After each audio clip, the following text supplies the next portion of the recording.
where when we look at how are we grading ourselves, if that shoots up, you have to have a baseline like that. If that shoots up to 1.3, I don't know if the report card can get updated every year. It's like, this is where we're at. How do we get it down? Like, if you get it down, that's a step in the right direction. You might still be under the meets expectations, but you're making a step in the right direction. So I don't know.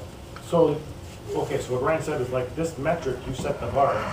It can be changed annually, sure, but if it's doing this, I mean, what's going on? It's very complicated then, because you never would be able to compare report to report then. Right. You're not gonna, based upon best practice, you're not gonna see this uploaded to the website. I mean, if somebody comes in, they wanna see it, we have it, but it's not gonna be up there. This is a board document working with us on goals. So like, in the world of workman's comp, on page 21, this is part of safety for the school district. So we did a bird walk because this fits into Ryan's house. But with this, we are saying that our 1.06, which is our best mod rate in 6 years, okay, at that, we are meeting expectations. That is a good mod rate for us. We know we have a claim, we think it's going up, just so you know. So we think we have a chance that we're gonna be meeting right back and that meets few expectations. But if you look at some of the trends there, none of those, they would all be fails to meet expectations. If you look at the trend in these experiences. Yeah, so mod rate 1 is the baseline, because some people might be 0.94 because they don't have any workers' comp claims, so they're exceeding like what the standard is. Like 1 is 1, and if you were at 1.06, okay, we feel a little bit more than like kind of the standard. And then 1.48 is like, okay, what's going on here? Look at the range a little bit more. Right, so that's what I want to share. We're going to bring this, this will be in our topic of discussion next week, and we'll bring an update to you as far as this whole topic goes. But what I would say is that this metric is, I think that EMC is going to come and say, yes, this is what it should be. That's what I think. We'll find out coming up. Because this is a CISA model right here that we're looking at. So it's saying that significantly riskier than other schools in the state. So that language is being used as this is the norm.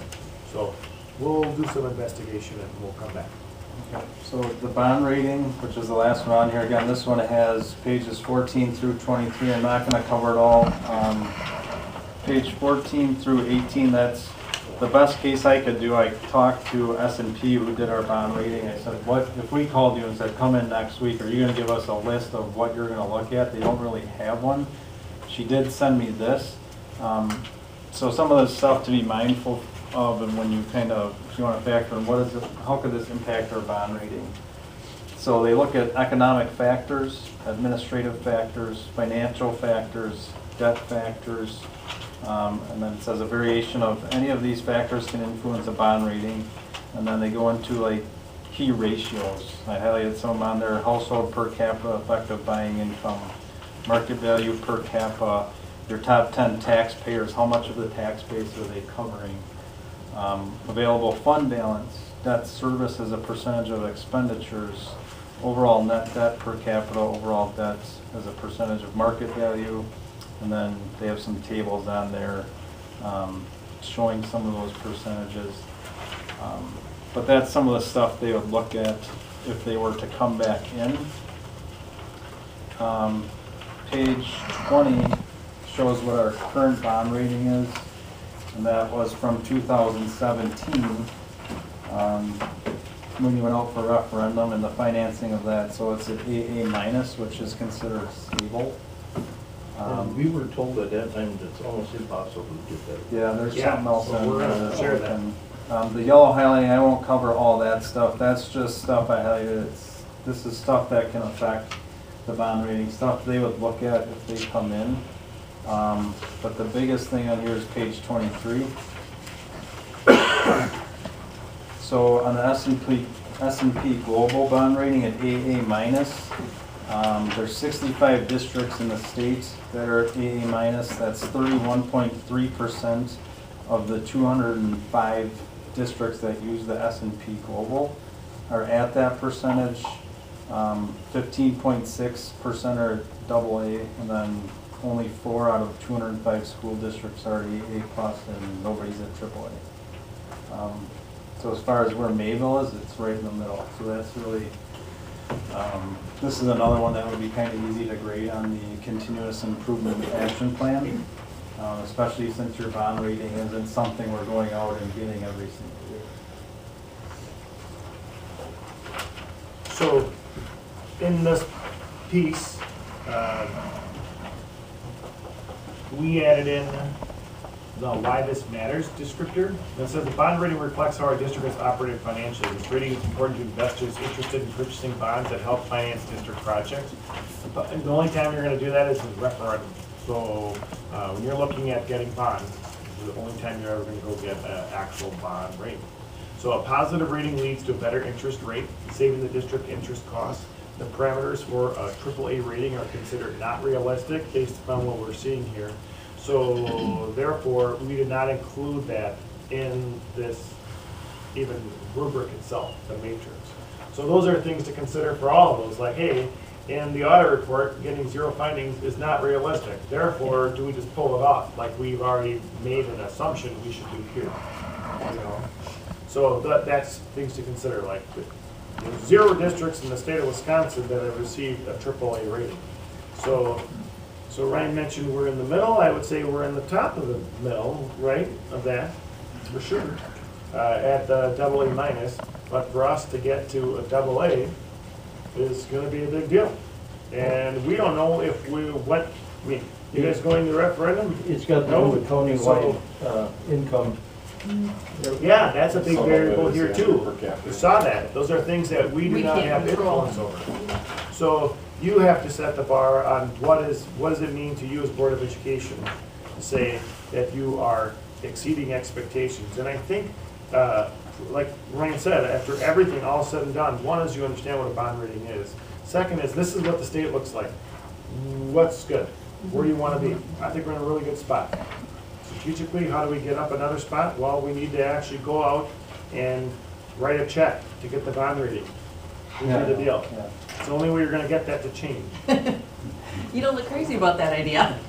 No, why would you do that, right? You have a good bond rating, we're good, we're great. So this would be a relatively stable one. This wouldn't be one out of all the things we're gonna discuss that would come up year after year. So what are you gonna do about that bond rating?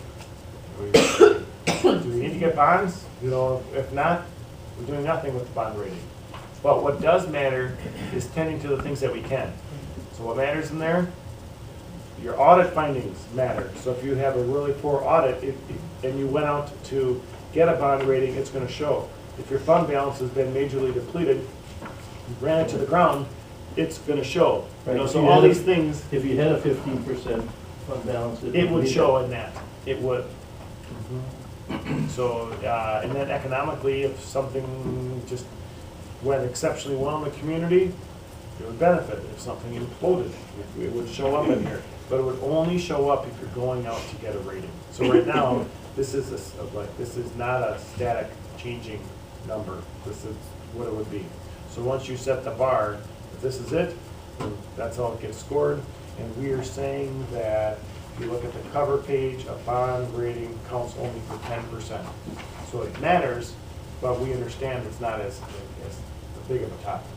And actually, many of these things also filter into that. So, okay. Cool. I just wanted to point out some of the things, if you have questions on any of the stuff that I covered. Okay, some of the things that I'm gonna come with in the future, because January 20th, I'm hoping to have a financial update on how we're looking on July through December, because that'll be the halfway mark. February 10th is my goal for a 2021 budget update, because we're gonna probably have to start getting into it with admin team on discussions, how to navigate through that and exactly see where we're at. And then I'm hoping in February or March, it's looking like it might be March based on a final meeting we're gonna have with Findorf to kind of wrap up the referendum. We don't actually have a final billing from them. Once we do, I'll come in and give you exactly how everything performed. We got a focus on an energy check the other day. We're still waiting on another one. So I'm just gonna come in once it's all done. Scott would probably be involved with that just as much as I would, but that'll just give you the absolute final numbers on the referendum. And then I put a note on some more 5+ year planning docs that we might get to. Transportation, at some point Travis did have an extended transportation outlook on bus needs. I think we just need to update that and see, I don't know how his report looks for the last bus inspection and if anything needs to go sooner than we originally expected. So I have to get with him on seeing if we can get something put together. That buildings and grounds stuff, we're waiting on some stuff from Findorf just to update the 15-year plan. So that would tie into some of this long-term planning. I don't know that it's a big piece, but I put curriculum on there too, just like, do we sit down, do we have expectations on when we would need a new set of textbooks or something that could be a little costlier. So we're just trying to get five-year plans on absolutely everything we can get in the bear, we get in there, and just kind of navigate from there. So that's some of the stuff that I would hope to bring you in the next couple months. Nice job, Ryan. So that was 25% of the overall continuous improvement action plan. So with that, we do not have a 15-year capital maintenance plan. We have resources that were created, really robust actually, for the purpose of preliminary renter referendum to dig in and do the studies. We're waiting for them to give us one wrap-up final document, and it actually is a 15-year template.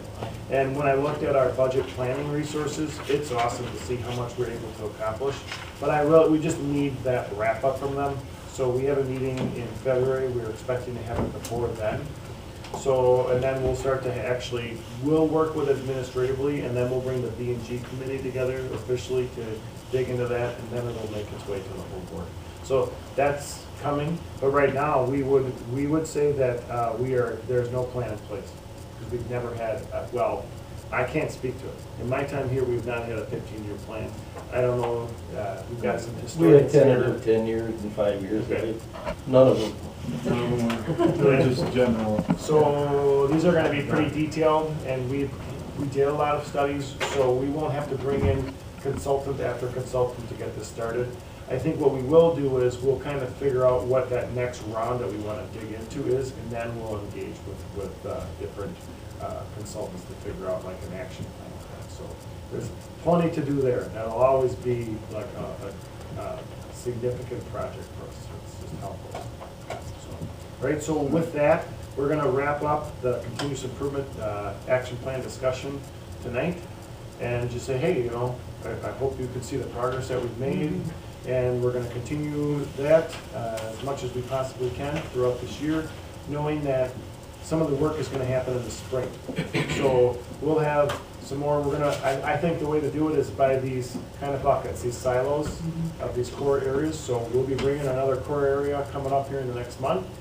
So stay tuned, and please read through the whole draft of everything, and come with questions, no problem, anytime. What are the other core areas? So they're right here on the very front page. So it's a learning and academics, communications and engagement, and then, yeah, Safe, orderly. safe and orderly. Okay. I know, so it's you just have to wrap your head around the language is what it comes down to. So you got a continuous improvement action plan. It's got 4 key areas, or core areas. With those 4 core areas, there are key performance indicators. So that's the jargon that It's goes a lot. along with this. But once you get it, then you'll stick. Okay? All right, thank you. Those were all done already, so. No. All right, moving on. Becky. Have a little, pictures again. The first thing I wanted to bring to your attention when Scott go to the second slide here is, I don't know if we've mentioned this to you at all. Our reading specialist, Laura Honish, has been working and filled out an application for United Way to become part of a program called Dolly Parton's Imagination Library. The Imagination Library was established, I believe it was in 1995 or 2005, one of those. I was reading up on it, but here's what it does. For anybody within a particular zip code and you get funding and you apply for this, every child from the age of 0 to 5 receives a free book every month throughout that time period. So we have been approved through the Dolly Parton's Imagination Library to be part of this program. What the program has some things for us to do as a district, or not as a district, but as a community, is to find some people to help support us. Scott, if you could hit your space bar, another graphic's going to come up. So kind of how it works is you have a local affiliate who is going to help with some of the recruiting, identifying who these families, who these little people are from the age of 0 to 5. We have those families fill out an application form. It gets sent into this organization, and the organization then works on getting them a book each month, again from 0 to 5.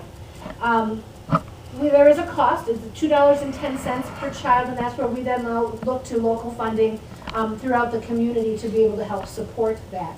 Laura Hanisch, along with United Way and the Mayville Public Library and Open Door Coffee House, they have been working to help look at some times when we're going to have these families come in and fill out applications. So our first one was at Family Literacy Night.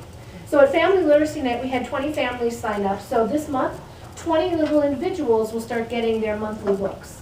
And as we have more individuals sign up, as they sign up, they'll start to receive their books once a month.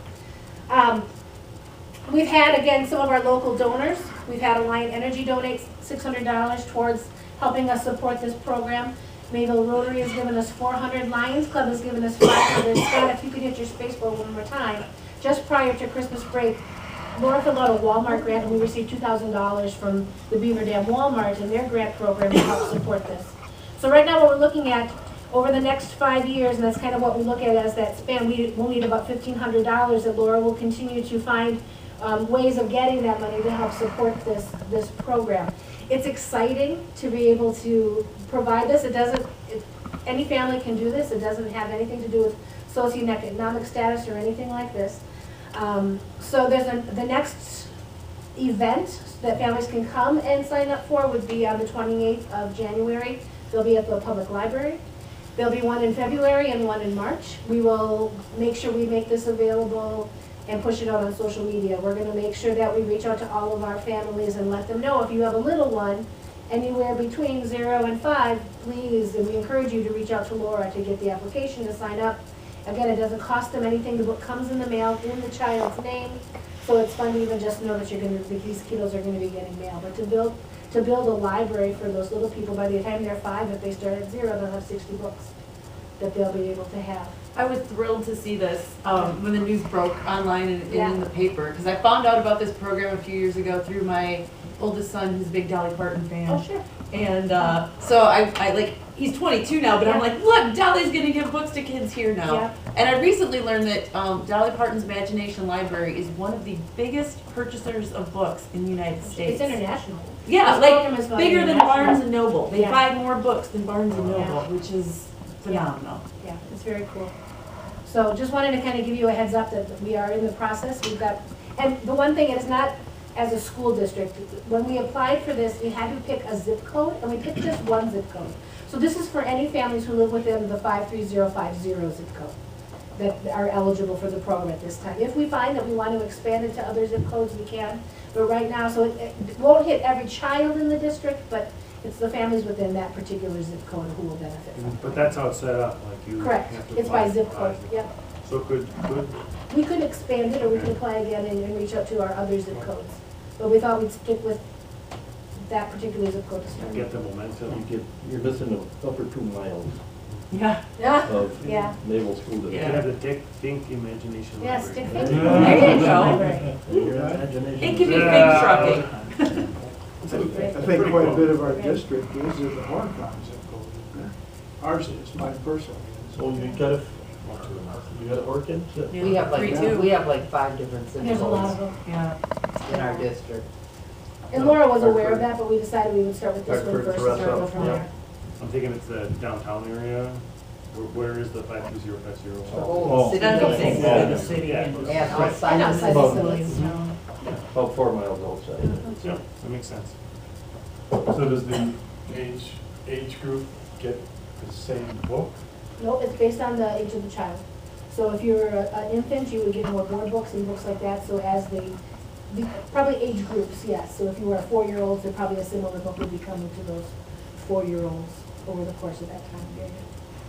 Is there a way to work with healthcare facilities? I mean, I don't know how that works, but you know, if somebody gives birth that lives in Well, we get census, 5350. we do get census information. Okay. So we, the primary school, we do get information from the hospital, those Okay. little ones are born, that are part of our school district.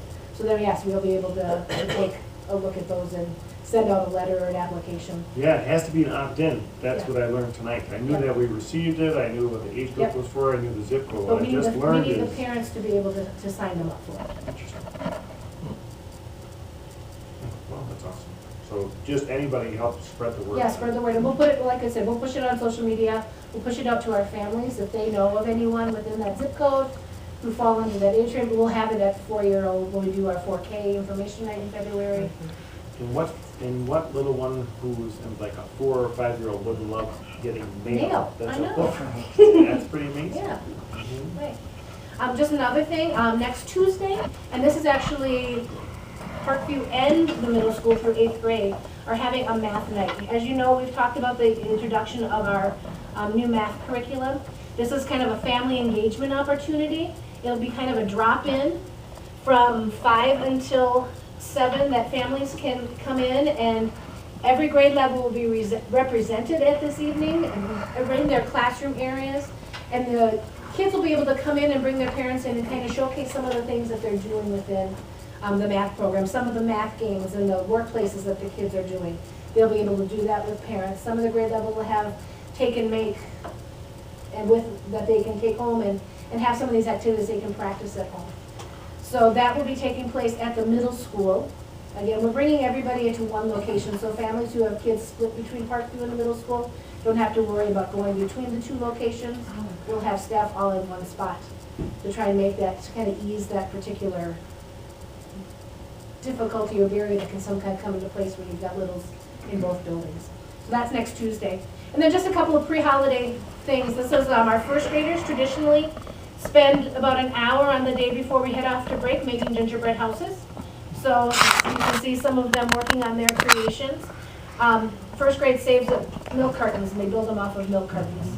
So they each get a pedestal and gingerbread cookie makings or gingerbread house makings and they go at it. We bring parent volunteers in for that event, so that's fun.